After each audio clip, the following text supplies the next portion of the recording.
Hello students, welcome to Vaghela study channel. વિદ્યાર્થી મિત્રો, Vaghela study ચેનલમાં તમારું સ્વાગત છે. હવે ધોરણ 12 કોમર્સ માટે આજે વાંચવા માટેનું ટાઈમ ટેબલ આપવાનું છે. તો ધોરણ 12 કોમર્સના વિદ્યાર્થીઓ ખાસ આ રીતે ટાઈમ ટેબલને ફોલો કરે તો ચોક્કસ પ્રમાણમાં તે ઓછા સમયમાં સારામાં સારું રિઝલ્ટ લાવવા માટેનું પ્લાનિંગ કરી શકે. તો જો કઈ રીતે વાંચવાનું છે એ તમને સમજાવું કે આ 1 તારીખથી શરૂ કરવાનું છે તમારે વાંચવાનું. આ વિષયો તો તારીખ 1-2-26 એટલે કે ફેબ્રુઆરી મહિનાની 1 તારીખથી 7-2-26 એટલે કે 7 દિવસ, રવિ, સોમ, મંગળ, બુધ, ગુરુ, શુક્ર, શનિ. પહેલો ભાગ આપણે 7 દિવસનો પાડ્યો. બીજો ભાગ 8-2 થી 14-2 સુધીનો એટલે કે રવિવારથી ફરીથી શનિવાર સુધી. અને ત્રીજો ભાગ પાડ્યો છે 15-2-26 થી 23-2-26 સુધી. આમ 3 ભાગ વાંચવા માટેના પાડ્યા છે. હવે દરરોજ તમારે આ 5 વિષયોને વાંચવા માટે લેવાના છે: અર્થશાસ્ત્ર, BA, આંકડાશાસ્ત્ર, ગુજરાતી, SPCC. બરાબર. હવે કઈ રીતે વાંચવાનું છે? તો અર્થશાસ્ત્ર દરરોજ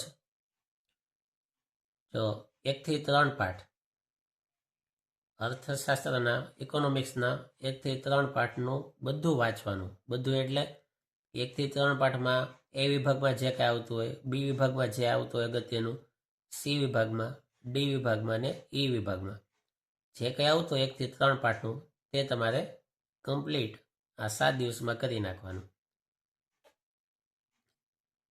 પછી પાછા અઠવાડિયું આવે ત્યારે 4, 5, 6 પાઠ તેનું બધું તમારે કમ્પ્લીટ વાંચવાનું, A, B, C, D બધા વિભાગ.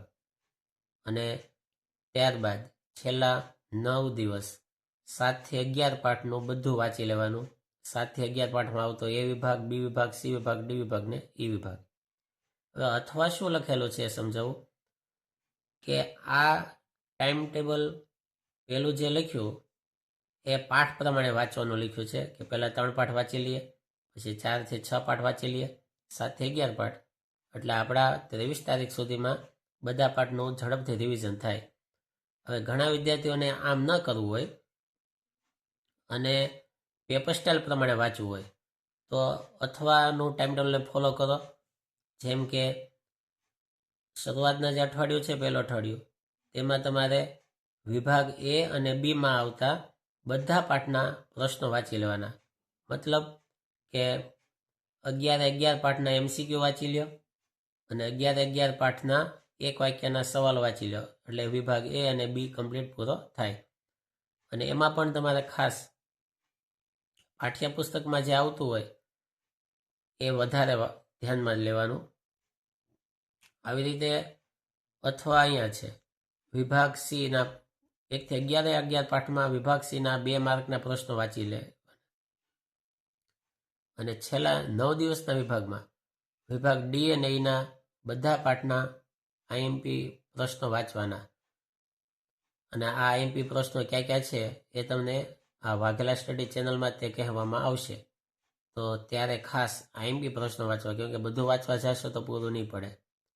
તો આ રીતે કાં પાઠ પ્રમાણે વાંચો અને કાં તો આ પેપર સ્ટાઇલ પ્રમાણે વાંચો કે ભાઈ વિભાગ A, B, પછી વિભાગ C બધા પાઠના, પછી વિભાગ D ને એ બધા પાઠનું. આમ કરશો તો 23 તારીખ સુધીમાં તમે એક કમ્પ્લીટ ઇકોનોમિક્સ થાય. આવી રીતે BA ને વાંચવાનું છે. શરૂઆતના અઠવાડિયામાં 1 થી 4 પાઠ, પછીના અઠવાડિયામાં 5 થી 8 પાઠ અને પછીના અઠવાડિયામાં 9 થી 12 પાઠ.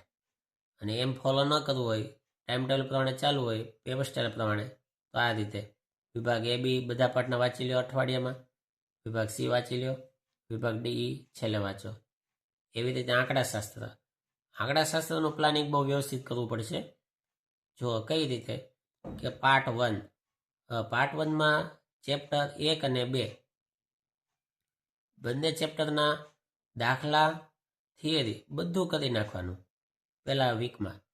તેના તમામ દાખલા કરી લેવાના. પછી એમાં આવતું હોય કે B વિભાગમાં આવતા હોય, C વિભાગમાં, Dમાં આવતા હોય કે Fમાં આવતા હોય, જે વિભાગમાં આવતો હોય પહેલા અને બીજા ચેપ્ટરના દાખલા અને થિયરી બધું કમ્પ્લીટ પૂરું કરી નાખવાનું.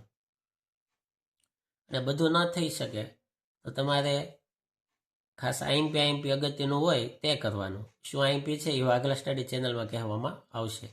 આમ ન કરવું હોય તો અથવા તો સૌથી પહેલાં તમે વિભાગ એફને ફોલો કરો, કેમકે વિભાગ એફ 20 માર્કનો હોય, મોટા દાખલા હોય, પણ એમાં તમે થોડાક સૂત્ર કરો તો પણ વિભાગ એફના પૂરા માર્ક તમે 20 લાવી શકો. ત્યારબાદ બીજા વીકમાં પાર્ટ 1માંથી ચેપ્ટર 3 ને 4 કમ્પ્લીટ કરો. 3-4માં સમય નહીં લાગે, એટલે પાર્ટ 2નું ચેપ્ટર પહેલું પણ એ વીકમાં કરવાની ટ્રાય કરજો. અને આ ન ફોલો કરો તો અથવા બધા જ પાઠના વિભાગ એ બી સી વાંચી લેવાના. કેમ કે અહીંયા વિભાગ એફ આવી ગયો, વિભાગ એ બી સી. ત્યારબાદ છેલ્લા 9 દિવસના સમયમાં પાર્ટ 2માં ચેપ્ટર 2 થી 5 કમ્પ્લીટ કરો અને તેમાં દાખલા થિયરી બધું આવી જવું જોઈએ. અને આમ ન કરવું હોય તો વિભાગ ડી ઈનું બધું વાંચી લેવાનું. આમ કરવાથી આંકડાશાસ્ત્ર 23 તારીખ સુધીમાં તો કમ્પ્લીટ પૂરું થશે. ગુજરાતીમાં આવી રીતે ફોલો કરો કે પહેલા વીકમાં પદ એટલે કે પદ્ય એટલે કે કાવ્ય આધારિત વિભાગ એ હોય છે. તો વિભાગ એમાં આવતું તમામ વસ્તુ કાવ્ય આધારિત હોય, એ બધું વાંચી લેવાનું પહેલા વીકમાં. બીજા વીકમાં પાઠ આધારિત હોય છે, તો બી વિભાગનું એ બધું વાંચી લેવાનું. અને છેલ્લા જે 9 દિવસનો ભાગ વધે એમાં વિભાગ સી વ્યાકરણનો પૂરો કરવાનો, નિયમો સાથે પાકું કરી લેવાનું. ડી વિભાગ અર્થગ્રહણનો છે એ વાંચી લેવાનો, એની પણ પ્રેક્ટિસ લેવાની. કેમકે મોટાભાગના વિદ્યાર્થીઓ સી વિભાગની પ્રેક્ટિસ જ નથી પાડતા. વ્યાકરણની છે કે અર્થગ્રહણની જેવું આવડે એવું લખી નાખશું એવું માને, પણ એવું ન હોય. તેની પણ તૈયારી કરવાની. કાં નવનીતમાંથી કરો, કાં અપેક્ષિતમાંથી કરો, અથવા કોઈ વ્યાકરણની અન્ય પુસ્તિકા હોય તેમાંથી કરો. અને વિભાગ ઈ અરજી લખીને તૈયાર કરો, નિબંધો લખો, ભાવાત્મક વર્ણન શીખો. એસપીસીસી તેમાં વિભાગ 2 એમાંથી પાઠ 1 થી 4 વાંચવા. અને એમ ન કરવો હોય તો અથવા વિભાગ એ બી બધા પાઠના કરો. વિભાગ 2 પાઠ 5 થી 9 કરો, અથવા વિભાગ 1 પાઠ 1, અથવા વિભાગ સીડી બધા પાઠના વાંચો. અને વિભાગ 1 પાઠ 2 થી 6 બધા પત્ર અને સવાલો. એમ ન કરો તો વિભાગ ડી એફ એટલે કે નીચે જે લખ્યું છે ને એ બધું પેપર સ્ટાર પ્રમાણે કરવાની વાત છે. કે જે તમે મન કે અપેક્ષિત લઈને વાંચવા બેઠા હોય તો વિભાગ પ્રમાણે વાંચી શકો. તમે પાઠ વાઇઝ ન થાય. અને તમે નવનીત લઈને વાંચવા બેસો તો તમે આ ફોલો કરી શકો પહેલો ભાગ. એવી રીતે આ બધામાં છે કે તમે કઈ રીતે વાંચવાનો ઈરાદો છે, બરાબર. ત્યારબાદ 23 પૂરું થાય પછી 23ની સાંજથી જ કમ્પ્લીટ તમારે ઇકોનોમિક્સનું વાંચવાનું શરૂ કરી દેવાનું, અર્થશાસ્ત્રનું. 24 તારીખે આખો દિવસ ઇકોનોમિક્સ, 25 ઇકોનોમિક્સ, અને પછી 26 તારીખે પેપર હશે તમારું ઇકોનોમિક્સનું. તો 26 તારીખે 3 વાગે હશે. 26 તારીખનો અડધો દિવસ તેમાં આવશે વાંચવાનો. આ બધું અર્થશાસ્ત્ર વાંચવાનું છે, ઇકોનોમિક્સને વાંચવાનું છે. હવે તમને એમ થાય કે સર અમારે 7 વિષયો આવે, 5 નથી આવતા. અંગ્રેજીને એકાઉન્ટ તમે આવ્યું નહીં. જો એ નોંધ લખી છે કે અંગ્રેજી અને નામું એટલે કે એકાઉન્ટમાં 5-6 દિવસની રજા આવે છે. એટલે આ 5-6 દિવસની રજામાં એ બંને વિષયોને કમ્પ્લીટ કરવાના છે. જો આમાં ગોઠવશો ને તો આ બધાનું સેટિંગ વિખાશે. અને આ નહીં થાય ને નહીં આ થાય, કેમકે આમાં રજા આવતી હોય તો એને આમાં લેવાય નહીં. આથી આ બંને વિષયોને દરરોજ રિવિઝનમાં લેવાના નથી. પણ તમે ટ્યુશનમાં જતા હોય તો એમાં આ બંને વિષયો રોજના શીખવાના રાખવાના હોય. એકાઉન્ટ શીખવાનું, અંગ્રેજી શીખવાનું, પણ ઘરે રિવિઝનને લેવાની જરૂર નથી. બીજી નોંધ, જો સ્કૂલ શરૂ હોય અને તમને ફરજિયાત બોલાવતા હોય તો દરરોજ તમારે 6 થી 8 કલાક વાંચવું પડે. તો આ ટાઈમ ટેબલ ફોલો કરી શકો. સ્કૂલમાં રજા હોય એટલે કે સ્કૂલમાં ન જતા હોય તો દરરોજ તમારે 12 થી 15 કલાક વાંચવું પડે. આટલું વાંચો તો તમે આ પ્રમાણે બધું કવર કરી શકો. કેમ કે કોઈ પણ રિઝલ્ટનો આધાર યાદશક્તિ નથી પણ પ્લાનિંગ છે. જો વ્યવસ્થિત પ્લાનિંગ વાંચવાનું થાય તો તમે ધાર્યા કરતાંય સારું રિઝલ્ટ લાવી શકશો. એટલે ખૂબ સારું પ્લાનિંગ કરો. આ બેસ્ટ પ્લાનિંગ છે. આ રીતે તમે કરશો. આ 2 વિષયને તમે સ્કીપ હમણાં વાંચવામાંથી કરી અને આ રીતનું બધું વાંચી લ્યો અને પછી જ્યારે આ બંને પેપરોમાં રજા આવશે ત્યારે તમે આ બંને પેપરો વાંચી શકો છો. બરાબર. અને તમને ટાઈમ ટેબલની ખબર હશે. જો ટાઈમ ન ખબર હોય તો વસ્તુ બતાવું કે આવી રીતે તમારું ટાઈમ ટેબલ છે. જો આ રીતે 26 તારીખે અર્થશાસ્ત્ર, 28 તારીખે વાણિજ્ય વ્યવસ્થા અને સંચાલન, એટલે કે આમાં 1 દિવસની રજા આવી રિવિઝન કરવામાં. 4 તારીખે નામાનું પેપર હતું. આ નામાનું પેપર અહીંથી સ્કીપ થઈ અને અહીંયા આવી ગયું 17 તારીખે.